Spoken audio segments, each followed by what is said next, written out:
January is Cervical Cancer Awareness Month, which means now the perfect time to remind the woman in your life to get her annual checkup. Joining me now is Dr. Allison Staley from Rocky Mountain Gynecologic Oncology. Dr. Staley, thanks so much for your time this morning. Yeah, thanks so much, Dominic. Happy New Year. Something we wanted to talk about first is the fact that cervical cancer, one of the few or the only cancer that can be entirely eliminated. That's incredible. How's that possible? Yeah, cervical cancer amazingly is one of the most preventable cancers, particularly gynecologic cancers. And that really comes in two forms.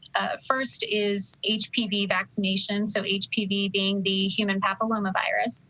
And the other is through screening with pap smears and HPV testing. You know, unfortunately for some women, this vaccine came out too late. So what do they need to know about the signs of cervical cancer and then prevention? Yeah, no, that's a great question. That's absolutely true. The HPV vaccine is eligible for girls and boys starting as early as the age of 9 years old up until the age of 26. Ideally, we would love for children to get it between the ages of 9 and 11. The earlier you can get vaccinated against this before you have any exposure to the virus is always best. But for people even up until the age of 45, it has been approved by the FDA, especially if you have any risk of any new exposures to HPV, any new sexual partners potentially. So people still have that opportunity up until the age of 45 to receive it.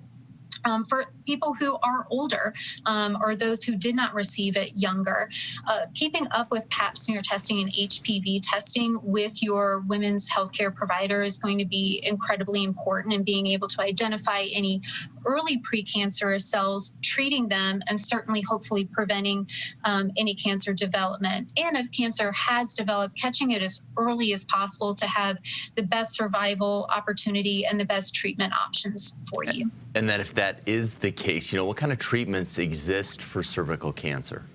You know, the overwhelming majority of women with cervical cancer will actually be treated with a combination of chemotherapy and radiation treatment. A very small minority or population really can be best treated and potentially cured with surgery.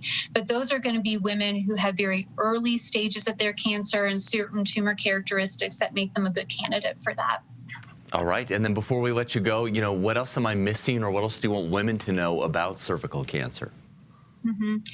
Please get your HPV vaccine. If you are eligible for it, there is no better way to be able to prevent something like cancer from happening to you.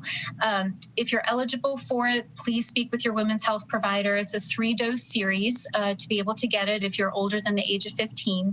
And then if you are a mother or father out there and you have a young child, especially in that age range of 9 to 11, please get your child vaccinated. The HPV vaccine is not a mandatory series for their vaccines for school, and so it's an opt-in vaccine. You have to request that. So if your provider, your pediatric provider, is not talking with you about that, then you need to ask about it and make sure it's being given to them. And if you're being offered it, please accept it. Ask questions, understand what the side effects are, which are typically incredibly minimal, but make sure you're educated about it and getting this for your children so that that's not something they have to deal with in the future. Some great information. Thanks so much for your time. We really appreciate it. Great. Thanks, Dominic. And for more information on cervical cancer screenings and the HPV vaccine, you can go to cbsdenver.com.